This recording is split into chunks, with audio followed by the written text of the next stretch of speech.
I was 16 and living in a quiet suburban neighborhood. One night, while I was home alone, I received a call from an unknown number. When I answered, all I heard was heavy breathing and then a whisper, "I'm close." I hung up, thinking it was a prank. But the calls continued, each one more insistent than the last. The voice on the other end began saying more disturbing things. "I can see you," and "You can't hide." Scared, I called my parents and the police, but they found nothing unusual. I tried to ignore the calls, but the voice started describing my house and what I was doing. I felt someone watching me from the shadows. One night, while I was sleeping, I heard noises downstairs. Summoning all my courage, I went down with a baseball bat. The house was dark and silent, but I noticed the back door was open. Someone had broken in. I found a cell phone in the kitchen. When I checked it, I saw it was the number that had been calling me. Suddenly, a shadow moved behind me. I turned quickly and struck the intruder with the bat, knocking him out. The police arrived and arrested the man. He turned out to be a stalker who had been watching me for weeks. Thanks to my bravery, I escaped unharmed, but the experience left me constantly paranoid. From then on, I made sure never to be alone at night. After that terrifying night, I struggled to return to a sense of normalcy. The experience left me deeply shaken, and I found it hard to feel safe even in my own home. My parents tried their best to comfort me, but the memory of that night lingered in my mind, like a dark shadow. I started to notice every little sound in the house, the creaking of the floorboards, the rustling of the wind outside, and even the hum of the refrigerator seemed amplified, sending chills down my spine. I couldn't shake the feeling of being watched. Every time I closed my eyes, I saw the man's shadowy figure standing behind me, ready to strike. School was no longer a sanctuary. I found it hard to focus in class, constantly looking over my shoulder, expecting to see the stalker lurking somewhere nearby. My friends noticed my change in behavior, but I couldn't bring myself to explain what had happened. The fear of being seen as weak or paranoid kept me silent. One day, while I was walking home from school, I got the eerie sensation of being followed. I quickened my pace, my heart pounding in my chest. As I turned a corner, I glanced back and saw a figure standing under a streetlight, watching me. I couldn't make out their face, but the silhouette was enough to send me into a panic. I ran the rest of the way home, locking the door behind me and checking all the windows. My parents were still at work, so I was alone. The silence of the house was oppressive, and every creak and groan of the structure seemed to echo through the empty rooms. I retreated to my bedroom, locking the door, and sitting on my bed with my back against the wall, clutching my phone in one hand and the baseball bat in the other. Hours passed, and the sun began to set, casting long shadows across my room. The dim light made the shadows dance on the walls, creating grotesque shapes that fed my growing paranoia. Just as I was starting to feel the weight of exhaustion, my phone buzzed. It was a text message from an unknown number. "Did you think you could get away?" My blood ran cold as I stared at the screen. How could he still be contacting me? The police had assured us that the stalker was in custody, yet here I was, receiving another threatening message. I immediately called the police, my hands shaking as I explained the situation. They promised to send an officer to check on me, but I knew it would be a while before they arrived. Minutes felt like hours as I sat in my room waiting. The anxiety was unbearable. I kept glancing at the door, expecting it to burst open at any moment. Suddenly, I heard a noise coming from downstairs. It was a soft thud, followed by the sound of footsteps. My heart pounded in my ears as I crept towards the door, bat in hand. I pressed my ear against the wood, listening intently. The footsteps were getting closer. Summoning all my courage, I unlocked the door and stepped out into the hallway. The house was dark, the only light coming from the moon outside. I made my way down the stairs, each step slow and deliberate. The footsteps had stopped, but I could feel a presence nearby. As I reached the bottom of the stairs, I heard a voice whisper my name.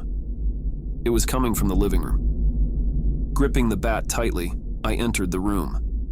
The shadows seemed to move, and I could barely make out a figure standing by the window. My breath caught in my throat as I realized it was the stalker. He turned to face me, a sinister smile spreading across his face. "You thought you could escape me?" he said, his voice low and menacing. Without thinking, I swung the bat with all my strength. It connected with his side, and he let out a grunt of pain, doubling over. I didn't give him a chance to recover. I swung again, this time hitting him in the shoulder. He stumbled back, and I seized the opportunity to run past him and out the front door. I sprinted down the street, not daring to look back. The sound of sirens in the distance gave me a glimmer of hope. I kept running until I saw the flashing lights of a police car. The officers jumped out, and I collapsed into their arms, sobbing. They searched the house, but found no sign of the stalker. The cell phone I had discovered was gone, and there was no evidence of his presence. It was as if he had vanished into thin air. The police assured me they would increase patrols in the neighborhood, but I knew that the sense of security I once had was gone forever. The experience left me traumatized. I couldn't sleep without a light on, and I jumped at every unexpected sound. My parents decided it was best for us to move, hoping that a fresh start in a new place would help me heal. We found a house in a different town, far from the memories of that terrifying night.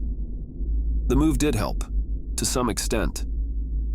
I made new friends and slowly began to rebuild my sense of safety. But the fear never completely left me. I still checked the locks on the doors and windows multiple times before going to bed, and I kept a baseball bat by my side, just in case. Years later, I still think about that night. The fear of being watched, the terror of realizing someone had been stalking me for weeks, and the adrenaline-fueled moment when I fought back. It changed me, made me more cautious and aware of my surroundings. I took self-defense classes and made sure I was never alone in vulnerable situations. Despite the fear, I found strength in knowing that I had faced my worst nightmare and survived. I refused to let the stalker control my life any longer. I became an advocate for others who had experienced similar traumas, sharing my story and encouraging them to speak out and seek help. The experience taught me the importance of vigilance and trusting my instincts. It also made me appreciate the support of my family and friends, who stood by me through the darkest times. Though the memory of the unknown caller still haunts me, I have learned to live with it, using it as a reminder of my resilience and courage.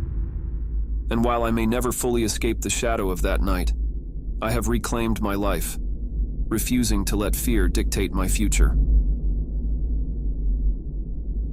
I was 19 and living alone for the first time in a small apartment in the city. It was a cozy place, just big enough for me, and I loved the sense of independence it gave me. My parents were worried, but I assured them I was fine. The building was secure with a doorman and security cameras, so I felt safe. One Friday night, I decided to stay in and watch movies. It was late, and the streets outside were quiet. Around midnight, I got a call from an unknown number. I usually ignored such calls, but something compelled me to answer this one. All I heard on the other end was breathing.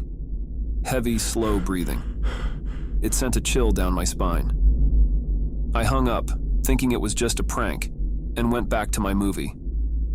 A few minutes later, the phone rang again. This time, a voice whispered, "I know you're alone." My heart raced. I hung up and immediately called my parents. They tried to calm me down, saying it was probably just a prank call, but I couldn't shake the feeling of unease. I double-checked all the locks on my doors and windows, turned off the lights, and tried to go to sleep. But I couldn't. Every little sound seemed amplified, and I kept imagining someone lurking in the shadows. Around 2 a.m., I heard a noise coming from the kitchen. It was a faint clinking sound, like someone was trying to open a drawer. My first thought was to call the police, but I hesitated. What if it was nothing? What if I was overreacting? I grabbed my phone and the baseball bat I kept under my bed for security. Slowly, I crept out of my bedroom, trying to make as little noise as possible. As I approached the kitchen, I could hear the sound more clearly. Someone was definitely in there. I peeked around the corner and saw a man, dressed in dark clothes, rummaging through my drawers. Panic surged through me, but I forced myself to stay calm. I dialed 911 and whispered my situation to the operator, who assured me that help was on the way. The intruder seemed oblivious to my presence, focused on his search. I could feel my hands shaking, the baseball bat slick with sweat. The operator kept me on the line, whispering words of encouragement. Suddenly, the man stopped and turned towards the hallway. I ducked back, my heart pounding so loudly I was sure he could hear it.